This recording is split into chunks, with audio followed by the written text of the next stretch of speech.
ಎಲ್ಲರಿಗೂ ನಮಸ್ಕಾರ. ಇವತ್ತು ಕರಾವಳಿ ಶೈಲಿಯ ಇನ್ನೊಂದು ಅಡಿಗೆ, ಬಾಳೆಕಾಯಿಯ ಸುಕ್ಕ. ಕರಾವಳಿಯಲ್ಲಿ ಈ ಬಾಳೆಕಾಯಿಯ ಸುಕ್ಕ ಬಹಳ ಫೇಮಸ್. ಅದು ಪಂಚಮಿ ಷಷ್ಠಿ ಇರ್ತದಲ್ಲ, ಷಷ್ಠಿಯ ಟೈಮ್ನಲ್ಲಿ ಹೆಚ್ಚಾಗಿ ನಾವು ಮನೆಗಳಲ್ಲಿ ಇದನ್ನು ಮಾಡ್ತೇವೆ. ಕುಂಬಳಕಾಯಿ ಮತ್ತು ಈ ಬಾಳೆಕಾಯಿ ಹೆಚ್ಚಾಗಿ ಒಟ್ಟಿಗೆ ನಾವು ಮಾಡೋದಿಲ್ಲ. ಅದಕ್ಕೆ ಏನೋ ಒಂದು ಸೈಂಟಿಫಿಕ್ ರೀಸನ್ ಇರ್ಬೋದು. ನಮ್ಮ ಹಿರಿಯರು ಅದನ್ನು ಒಟ್ಟಿಗೆ ಮನೆಯಲ್ಲಿ ತರಲಿಕ್ಕೆ ಸಹ ಬಿಡ್ತಿರ್ಲಿಲ್ಲ. ಹಾಗಿರುವಾಗ ಇವತ್ತು ನಾನು ಒಂದು ಫ್ರೆಶ್ ಬಾಳೆಕಾಯಿಯನ್ನು ಅಂಗಡಿಯಲ್ಲಿ ನೋಡಿದೆ, ಟಪ್ಪ ಹಿಡಿದುಕೊಂಡು ಬಂದದರ ಒಂದು ಬಹಳ ರುಚಿಕರವಾದ ಸುಕ್ಕವನ್ನು ಮಾಡಿದ್ದೇನೆ. ಈ ಬಾಳೆಕಾಯಿಯಿಂದ ಅನೇಕ ಬಗೆಯ ಖಾದ್ಯಗಳನ್ನು ತಯಾರಿಸ್ತೇವೆ. ಅದರ ಪೋಡಿ ಸಹ ಪೂರ ಸ್ಲೈಸ್ ಮಾಡಿದರೆ ಸಹ ಬಹಳ ಚೆನ್ನಾಗಿ ಬರ್ತದೆ. ಹಾಗಾದರೆ ಯಾರೆಲ್ಲ ನನ್ನ ಚಾನಲನ್ನು ನೋಡ್ತಿದ್ದೀರಿ, ಯಾರೆಲ್ಲ ಇನ್ನೂ ಸಬ್ಸ್ಕ್ರೈಬ್ ಮಾಡಿಲ್ಲ, ದಯವಿಟ್ಟು ಸಬ್ಸ್ಕ್ರೈಬ್ ಮಾಡಿ ಸಪೋರ್ಟ್ ಮಾಡಿ ಅಂತ ಹೇಳುತ್ತಾ ಬನ್ನಿ ಅಡಿಗೆ ಮನೆಗೆ ಹೋಗೋಣ. ನಮಸ್ತೆ ಮಿತ್ರರೇ. ಇವತ್ತು ನೋಡಿ, ಇದೊಂದು ಒಳ್ಳೆ ಬೆಳ್ತ ಬಾಳೆಕಾಯಿ ಸಿಕ್ಕಿತು. ಇದರಲ್ಲಿ ಮಂಗಳೂರು ಶೈಲಿಯ ಸುಕ್ಕ ಮಾಡೋಣ. ಬಹಳ ಚೆನ್ನಾಗಿ ಬರ್ತದೆ. ಮಂಗಳೂರು ಈ ಕೋಳಿ ಸುಕ್ಕಕ್ಕೆ ಹೇಗೆ ಫೇಮಸ್, ಹಾಗೆ ಈ ಬಾಳೆಕಾಯಿ ಸುಕ್ಕಕ್ಕೂ ಬಹಳ ಫೇಮಸ್. ಹಾಗಿರುವಾಗ ಇವತ್ತು ಈ ಸುಕ್ಕಕ್ಕೆ ಬೇಕಾದ ಸಾಮಗ್ರಿಗಳನ್ನು ನೋಡೋಣ.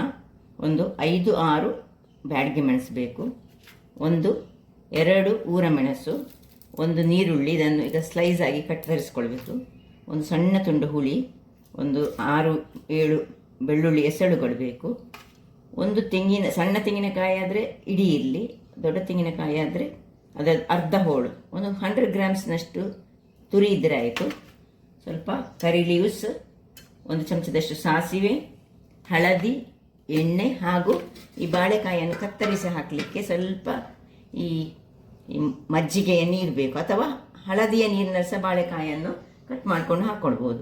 ಈಗ ಮೊದಲಿಗೆ ನಾವು ಈ ಬಾಳೆಕಾಯನ್ನು ಹೀಗೆ ತೆಗಿಲಿಕ್ಕೆ ಬರ್ತದೆ.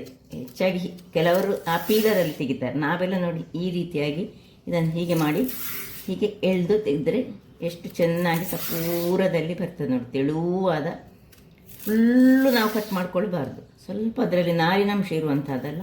ಹಾಗಾಗಿ ಇದರದ್ದು ಸ್ವಲ್ಪ ಇದ್ದರೆ ಸಹ ಏನು ತೊಂದರೆ ಇಲ್ಲ ನೋಡಿ. ಹೀಗೆ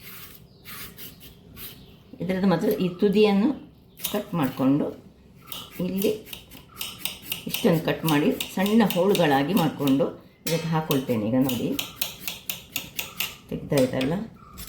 ಇದು ಸ್ವಲ್ಪ ಇದ್ದರೆ ಸಹ ಹೀಗೆ ತೊಂದರೆ ಇಲ್ಲ. ಇದು ನಾರಿನಂಶ ಇದ್ದರೆ ಆ್ಯಕ್ಚುಲಿ ತುಂಬ ಒಳ್ಳೆಯದು.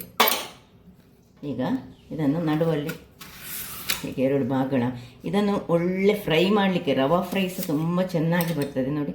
ಇವತ್ತಿನ ಈ ಕಾಯಿ ರವಾ ಫ್ರೈಗೆ ಸಹ ಸಪೂರ ಹೋಳುಗಳಾಗಿ ಮಾಡಿ ರವಾ ಫ್ರೈ ಮಾಡಿದರೆ ಸಹ ಬಹಳ ಚೆನ್ನಾಗಿ ಬರ್ತದೆ ನೋಡಿ. ಇಷ್ಟಿಷ್ಟು ದೊಡ್ಡ ತುಂಡುಗಳಾಗಿ ಮಾಡಿ ನಾನು ಈ ನೀರಿನಲ್ಲಿ ಹಾಕ್ಕೊಳ್ತೇನೆ. ಎಲ್ಲವನ್ನು ಹೀಗೆ ಇದೇ ರೀತಿ ಕಟ್ ಮಾಡ್ಕೊಳ್ತೇನೆ. ವೀಕ್ಷಕರೇ, ಇಲ್ಲಿ ನೋಡಿ ಇಷ್ಟಿಷ್ಟು ದೊಡ್ಡ ಹೋಳುಗಳಾಗಿ ಕಟ್ ಮಾಡಿಕೊಂಡೆ. ಇದರಲ್ಲಿ ಚೊಗರಂಶ ತುಂಬ ಉಂಟು. ಚೊಗರಂಶ ಇದ್ದರೆ ಆ್ಯಕ್ಚುಲಿ ಒಳ್ಳೆಯದು ನೋಡಿ. ಹೀಗೆ ಇದು ಮುಳುಗಿ ಇಟ್ಕೊಂಡು ಬೇಕು. ಇದನ್ನು ಪಕ್ಕಕ್ಕಿಟ್ಟು ನೋಡಿ, ನೀರುಳ್ಳಿಯನ್ನು ಸಹ ಹಾಗೆ ಹೀಗೆ ಉದ್ದಕ್ಕೆ ನಾವು ಹೀಗೆ ಸ್ಲೈಸ್ ಮಾಡ್ಕೊಳ್ತಿದ್ದೇನೆ. ಎಲ್ಲವನ್ನು ಇಡೀ ನೀರುಳ್ಳಿಯನ್ನು ಹೀಗೆ ಸ್ಲೈಸ್ ಮಾಡ್ಕೊಳ್ತೇನೆ. ವೀಕ್ಷಕರೇ ನೋಡಿ, ನೀರುಳ್ಳಿ ಕಟ್ಟಾಗಿ ಆಯಿತು. ಈಗ ಇಲ್ಲಿ ಬಾಣಲೆಯನ್ನು ಬಿಸಿಗೆ ಇಟ್ಟಿದ್ದೇನೆ. 1 ಚಮಚದಷ್ಟು ಎಣ್ಣೆಯನ್ನು ಹಾಕ್ಕೊಳ್ಳೋಣ. ಸ್ವಲ್ಪ ಸಾಕು, ತುಂಬ ಎಣ್ಣೆ ಬೇಡ. ತುಂಬ ಎಣ್ಣೆಯಲ್ಲಿ ಹುರಿಲಿಕ್ಕೆ ಏನಿಲ್ಲ. 1 ಮೆಣಸು ತುರಿದು ಹುರಿದುಕೊಳ್ಳೋಣ. ಮೆಣಸು ಸ್ವಲ್ಪ ಉಬ್ಬಿ ಬರುವಾಗ ಇದಕ್ಕೆ ತುಂಬ ಮಸಾಲೆ ಬೇಕಂತಿಲ್ಲ ನೋಡಿ. ಜೀರಿಗೆ ಮತ್ತು ಈ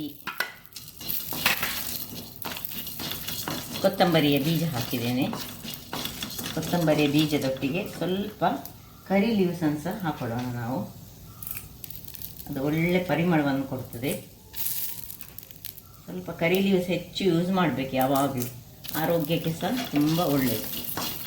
ಅದು ಸಣ್ಣ ಉರಿಯಲ್ಲಿ ಏನು ಹುರಿಯುವಾಗ ಅದಾ ಉರಿಯಲ್ಲಿ ಈ ಘಮ ಬರುವವರೆಗೆ ಹುರಿದ್ರೆ ಆಯಿತು. ಇದೀಗ ಆಫ್ ಮಾಡಿಕೊಂಡು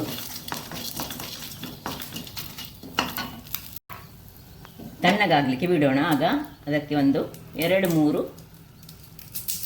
ಬೆಳ್ಳುಳ್ಳಿಯನ್ನು ಹಾಕ್ಕೊಳ್ತಿದ್ದೇನೆ. ಇನ್ನು ಈ ಹುಳಿ, ಸ್ವಲ್ಪ ಹಳದಿ, ಇನ್ನು ಇದರಲ್ಲಿ ನೀರುಳ್ಳಿಯಲ್ಲಿ ಇಲ್ಲಿ ಸ್ವಲ್ಪ 1 ಒಂದು ಇಷ್ಟು ನೀರುಳ್ಳಿಯನ್ನು ಇದರಲ್ಲಿ ಹಾಕ್ಕೊಂಡು ಇದನ್ನು ತಣ್ಣಗಾಗಲಿಕ್ಕೆ ಪಕ್ಕದಲ್ಲಿ ಇಟ್ಕೊಳ್ಳೋಣ. ಇದೇ ಇಲ್ಲೀಗ ಒಂದು ಬಣಾಲೆಯನ್ನು ಇಟ್ಕೊಂಡಿದ್ದೇನೆ. ಇದಕ್ಕೆ ಗ್ಯಾಸನ್ನು ಉರಿಸ್ಕೊಳ್ಳೋಣ. ಇಲ್ಲಿ ಏನು ಒಂದು 10 ನಿಮಿಷಗಳ ಕಾಲ ಇದನ್ನು ಹೀಗೆ ನಾವು ನೆನೆಸಿಟ್ಟುಕೊಳ್ಬೇಕು.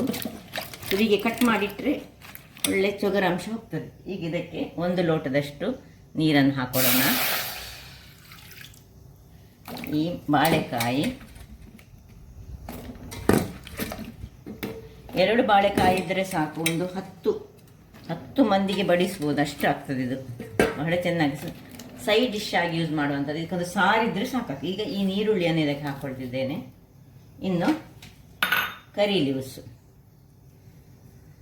ಗಂಟಿನೊಟ್ಟಿಗೆ ಸಹ ಬೇಕಿದ್ರೆ ಹಾಕ್ಕೊಳ್ಬೋದು. ಎಷ್ಟು ಹಾಕೊಂಡ್ರೆ ಅಷ್ಟು ಉತ್ತಮ. ಈಗ ಇದು ಒಂದು ಮುಚ್ಚಳವನ್ನು ಮುಚ್ಚಿ ಇದನ್ನು ಬೇಯಿಸ್ಕೊಳ್ಳೋಣ.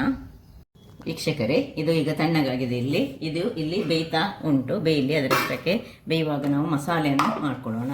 ಏನಿಲ್ಲ, ಇಷ್ಟು ಮಸಾಲೆಗೆ ನೋಡಿ, ಹುಳಿಯನ್ನೇ ಆಲ್ರೆಡಿ ಹಾಕ್ಕೊಂಡಿದ್ದೇನೆ ನಾನು. ಎಲ್ಲವನ್ನು ಒಂದು ಮಿಕ್ಸಿಗೆ ಹಾಕ್ಕೊಂಡು ಇದಕ್ಕೆ ಒಂದು ಅರ್ಧದಷ್ಟು ಒಂದು 1/4 ಲೋಟ ಬೇಕಿದ್ರೆ 1/4 ಲೋಟ ಎಷ್ಟು ನೀರು ಬೇಕು. ಇದನ್ನೊಂದು ಮಸಾಲೆ, ಸ್ವಲ್ಪ ನೀರು ಮಸಾಲೆ ಬೇಕು ನಮಗೆ, ಡ್ರೈ ಅಲ್ಲ, ಮಸಾಲೆ ಮಾಡಿ ತರ್ತೇನೆ. ವೀಕ್ಷಕರೇ, ಇಲ್ಲಿ ನೋಡಿ ಮಸಾಲೆ ರೆಡಿಯಾಗಿದೆ. ತುಂಬ ಫೈನ್ ಆಗಬೇಕಂತ ಏನಿಲ್ಲ ನೋಡಿ, ಇಷ್ಟ ಆದರೆ ಸಾಕು. ತುಂಬ ತರಿ ಸೇರಬಾರ್ದು. ಕೆಲವರು ಏನು ಮಾಡ್ತಾರೆ ಹೇಳಿದರೆ, ಇದನ್ನು ನೀರು ಹಾಕದೆ ಪೌಡರ್ ಮಾಡಿಟ್ಟುಕೊಂಡು ಮಾಡ್ತಾರೆ. ನಾವು ಹೆಚ್ಚಾಗಿ ನನ್ನ ಅಜ್ಜಿ ಅಮ್ಮ ಎಲ್ಲ ಮಾಡ್ತಿದ್ದ ರೀತಿಯಲ್ಲಿ ನಾನು ಮಾಡ್ತಿದ್ದೆ ನೋಡಿ. ಇಷ್ಟ ಆಯ್ತಲ್ಲ. ಇನ್ನು ಇದೇ ಮಿಕ್ಸಿಗೆ ನಾವು ತೆಂಗಿನ ತುರಿ,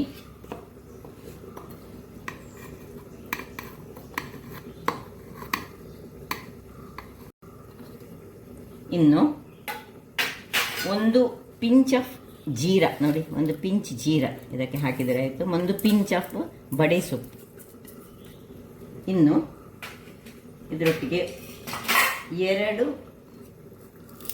ಸಣ್ಣ ಬೆಳ್ಳುಳ್ಳಿ ಇಷ್ಟನ್ನು ಹಾಕಿ ಒಂದು ಸತಿ ಗ್ರೈಂಡ್ ಮಾಡಿದರೆ ಆಯಿತು. ಒಂದು ಕೋಸ್ಲಿ ಹೇಳ್ತೇವಲ್ಲ ಆ ಟೈಪಲ್ಲಿ, ತುಂಬ ಗ್ರೈಂಡ್ ಮಾಡಲಿಕ್ಕಿಲ್ಲ, ಜಸ್ಟ್ ಒಂದು ಸತಿ ತಿರುಗಿಸ್ತಂದರೆ ಆಯಿತು. ವೀಕ್ಷಕರೇ, ಇಲ್ಲಿ ನೋಡಿ, ಇಷ್ಟು ಗ್ರೈಂಡ್ ಆದರೆ ಆಯಿತು. ಈಗ ಇದನ್ನು ಮುಚ್ಚಿಟ್ಕೊಳ್ಳೋಣ. ಇಲ್ಲಿಗೆ ಬರೋಣ. ಇಲ್ಲಿ ನೋಡಿ, ಇದು ಒಳ್ಳೆ ಬೆಂದಿತ್ತು. ಈಗ ಇದಕ್ಕೆ ರುಚಿಗೆ ತಕ್ಕಷ್ಟು ಉಪ್ಪನ್ನು ಹಾಕ್ಕೊಂಡು ಒಮ್ಮೆ ಚೆನ್ನಾಗಿ, ತುಂಬ ಬೇಯಬಾರದು ಇದು ನೋಡಿ, ಇಷ್ಟು ಬೆಂದರೆ ಸಾಕು ನಮಗೆ. ಈಗ ಈ ಮಸಾಲೆ ಏನು ಮಾಡಿದ್ದೇವೆ ನಾವು, ಈ ಮಸಾಲೆಯನ್ನು ಉಪ್ಪು ಹಾಕಿದ ಕೂಡಲೇ ಹಾಕ್ಕೊಂಡು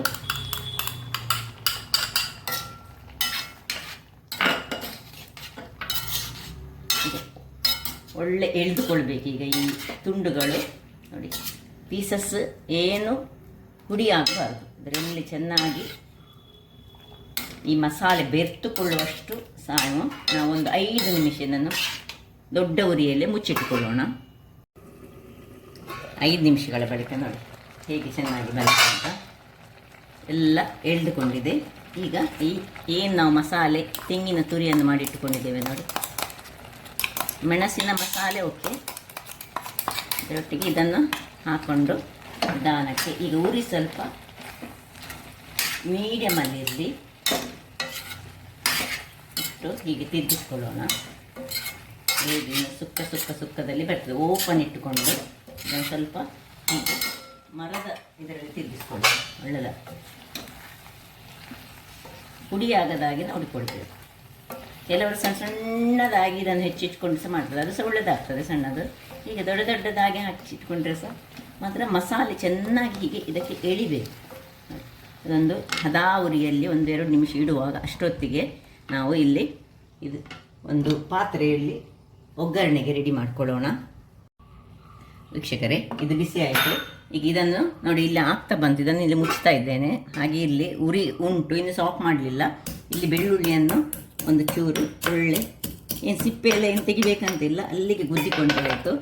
ಇಲ್ಲಿ 2 ಚಮಚದಷ್ಟು ಎಣ್ಣೆಯನ್ನು ಹಾಕ್ಕೊಳ್ಳೋಣ. ಸ್ವಲ್ಪ ಎಣ್ಣೆ ಹೆಚ್ಚು ಹಾಕಿದರೆ ಸಹ ಒಳ್ಳೆಯದಾಗ್ತದೆ. ಇದು ತೆಂಗಿನ ಎಣ್ಣೆ ಯೂಸ್ ಮಾಡಿದರೆ.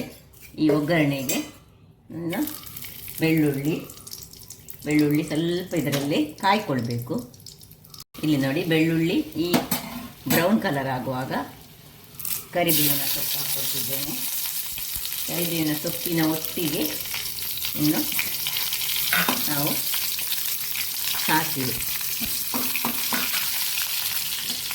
ಹಾಕ್ಕೊಂಡು, ಈಗ ಬೆಳ್ಳುಳ್ಳಿ ಹಾಕಿದರೆ ಹಿಂಗೆ ಹಾಕಲಿಕ್ಕಿಲ್ಲ, ಇಲ್ಲಿಗೆ ಬೇಕಿದ್ರೆ ಒಂದು ಮೆಣಸನ್ನು ಹಾಕ್ಕೊಂಡು ನಾವು ರೆಡ್ ಚಿಲ್ಲಿಯನ್ನು ಸಹ ಹಾಕ್ಕೊಳ್ಬೋದು. ಖಾರ ಸ್ವಲ್ಪ ಇನ್ನೂ ಸಹ ಖಾರ ಬೇಕಿದ್ದವರು ಸಾಕು. ಇಷ್ಟಾದಮೇಲೆ ಸಾಸಿವೆ ಒಡೆಯುವಾಗ ಇದನ್ನು ಆಫ್ ಮಾಡಿಕೊಳ್ಳೋದು. ಆಫ್ ಮಾಡಿಕೊಂಡು ನಾವೀಗ ಇದನ್ನು ಇದಕ್ಕೆ ಶಿಫ್ಟ್ ಮಾಡಿ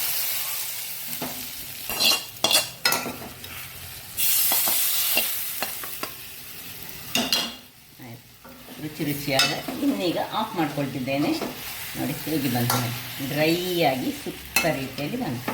ಅದನ್ನು ಇನ್ನು ಬೇಕಿದ್ರೆ ಕಲರ್ ಇನ್ನೂ ಸಹ ಒಳ್ಳೆ ಕೆಂಪು ಕಲರ್ ಬೇಕಿದ್ರೆ ನೀವು ಊರ ಮೆಣಸು ಹಾಕೋ ಬದಲು ಖಾಲಿ ಬ್ಯಾಡ್ಗೆ ಮೆಣಸಲ್ಲೇ ಮಾಡ್ಬೋದು. ಖಾರ ತುಂಬ ಕಡಿಮೆ ಆಗ್ತದೆ.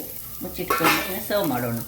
ವೀಕ್ಷಕರೇ, ಸರ್ವಿಂಗ್ ಟೈಮ್ ನೋಡಿ ಏನು ಪರಿಮಳ ಬರ್ತಾ ಉಂಟು ಹೇಳಿದರೆ, ಆ ಬಡೆ ಸೊಪ್ಪು ಸ್ವಲ್ಪ ಪಿಂಚ್ ಬಡೆ ಸೊಪ್ಪು ಹಾಕಿದರೆ ಬಹಳ ಚೆನ್ನಾಗಿ ಬರ್ತದೆ. ನೋಡಿ, ತುಂಬ ತೆಂಗಿನ ತುರಿ ಸಹ ಹಾಕೊಳ್ಬಾರ್ದು, ಹದಾದಲ್ಲಿರಬೇಕು. ಬಾಳೆಕಾಯಿ ಹೀಗೆ ನಮ್ಮ ಬಾಯಿಗೆ ಸಿಕ್ಕುವ ಹಾಗೆ ಇರಬೇಕು. ಅದರ ಟೇಸ್ಟ್ ಒಂದು, ಬಾಳೆಕಾಯಿಯ ಟೇಸ್ಟೇ ಬಹಳ ಅದ್ಭುತ ಮತ್ತು ಈವನ್ ಹೆಲ್ತಿಗೆ ಸಹ ಬಹಳ ಒಳ್ಳೆಯದು. ಹಾಗಾಗಿ